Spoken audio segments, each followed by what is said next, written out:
Assembly media point లో హరీష్ రావు మాట్లాడుతున్నారు. Live లో చూద్దాం. రెండవది ఆరోగ్యశ్రీ. దాని గురించి గవర్నర్ గారి ప్రసంగంలో నామమాత్ర ప్రస్తావన కూడా లేదు. అంటే దాని అమలు లోపభూయిష్టంగా ఉంది.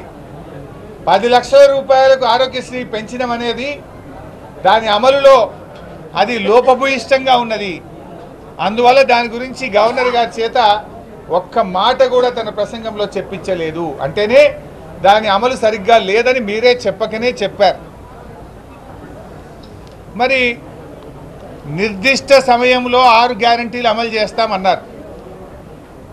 గౌరవనీయులైనటువంటి ముఖ్యమంత్రి గారు ఆ రోజు ఎన్నికల ప్రసంగంలో డిసెంబర్ 9వ తేదీ నాడు నేను ముఖ్యమంత్రిగా బాధ్యతలు చేపడతా, అదే రోజు 2 లక్షల రుణమాఫీ చేస్తా అని చెప్పి ఎన్నికల సమయంలో ప్రకటించారు. సరే, వాళ్ళు ఏమనుకున్నారో ఏందో కానీ ప్రమాణ స్వీకారం 2 రోజులు ముంగటికి ప్రీపోన్ చేసుకున్నారు.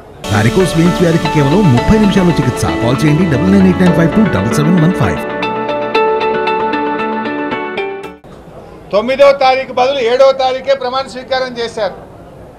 ప్రమాణ స్వీకారాన్ని ఏమో ప్రీపోన్ చేసుకున్నారు.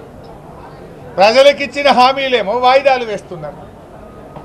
ముఖ్యమంత్రిగా బాధ్యతలు చేపట్టేదేమో ప్రీపోన్ చేసుకున్నారు. ప్రజలకు ఇచ్చిన హామీలేమో వాయిదాలు వేస్తూ ఉన్నారు. మరి మీరు ప్రమాణ స్వీకారం 2 రోజులు ముంగర చేయడం మీద ఉన్న ఆతృత, ప్రేమ ప్రజలకు ఇచ్చిన హామీల మీద కూడా ఉండాలి కదా. మీరు చెప్పారు కదా, డిసెంబర్ 9వ తేదీ నాడే 2 లక్షల రుణమాఫీ చేస్తామని చెప్పారు. రాగానే వడ్లకు బోనస్ ఇస్తామన్నారు. డిసెంబర్లోనే 4000 పెన్షన్ ఇస్తామన్నారు. ఇచ్చిన మాట ఎందుకు నిలబెట్టుకోలేకపోయారు? ఆ విషయాన్ని గవర్నర్ గారి ప్రసంగంలో ఎందుకు ప్రస్తావించలేకపోయారని చెప్పి నేను ఈరోజు అడుగుతా ఉన్నాను. అంటే ఇప్పటికే మీ 100 రోజుల్లో 60 రోజులు పూర్తయిపోయింది. ఇక మిగిలింది 40 రోజులు. మరి మీరు ప్రమాణ స్వీకారం 2 రోజులు ముంగటికి వాయిదా వేసుకున్నప్పుడు ప్రజలకు ఇచ్చే హామీలను కూడా తొందరగా చేయండి. ఇంకో 10 రోజుల్లో 15 రోజులు అయితే ఎలక్షన్ కోడ్ వస్తుంది, పార్లమెంట్ ఎన్నికలు. మరి ఎట్లా అమలవుతుంది? 10-15 రోజుల్లో ఎలక్షన్ కోడ్ వస్తే మరి 100 రోజులు మీ మార్చి 17వ తేదీకి ముగుస్తాయి. ఇవాళకి 61 రోజులైంది మీ ప్రభుత్వం వచ్చి. ఇంకా మిగిలినవి 39 రోజులు. ఇంకో 10 రోజులు పోతే ఎలక్షన్ కోడ్ వస్తుంది. మరి ఆ తర్వాత ఎన్నికల హామీలు ఎలా అమలు చేస్తారు? అమలు జరగాలంటే నిజంగా మీరు ప్రజలకు ఇచ్చిన మాట చిత్తశుద్ధి ఉంటే ఇలా గవర్నర్ గారి ప్రసంగంలో అవన్నీ ఉండాలి కదా. మేము 2 లక్షల రుణమాఫీ గురించి ఇలా ఏ డేట్ నుంచి అమలు చేస్తారో చెప్పలేదు.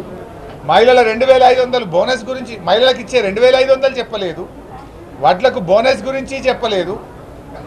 4000 ఆసరా పెన్షన్ గురించి చెప్పలేదు. అంటే అవన్నీ మీరు ఎగబెట్టదలుచుకున్నారా? దాని గురించి ఎందుకు ప్రస్తావన లేదు? ఇవాళకి ఆల్రెడీ 61 రోజులు అయినాయి. గవర్నర్ గారి ప్రసంగం అంటే ఒక సంవత్సర కాలానికి విజన్ డాక్యుమెంట్. వచ్చే ఏడాదిలోగా మీరు ఏం చేస్తారనేది ప్రతిబింబించే విధంగా గవర్నర్ గారి ప్రసంగం ఉంటుంది. అంటే వచ్చే ఏడాదిలో ఈ కార్యక్రమాన్ని అమలు చేయాలి. 2 విషయాలు మీరు ప్రస్తావించారు. ఒకటి 500 గ్యాస్ సిలిండర్ ఇస్తామని, రెండవది కరెంటు, ఉచిత కరెంటు 200 యూనిట్లు ఇస్తామన్నారు. మిగతా వాటి ప్రస్తావన లేదంటే వచ్చే ఏడాదిలోగా మిగతావి అమలు కావని చెప్పకనే మీరు చెప్పారు. 2 విషయాలు మాత్రమే చెప్పి మిగతా విషయాలు చెప్పకపోవడం అంటే వచ్చే 1 సంవత్సరంలోగా 4000 పెన్షన్ ఇయ్యము, 15,000 రైతు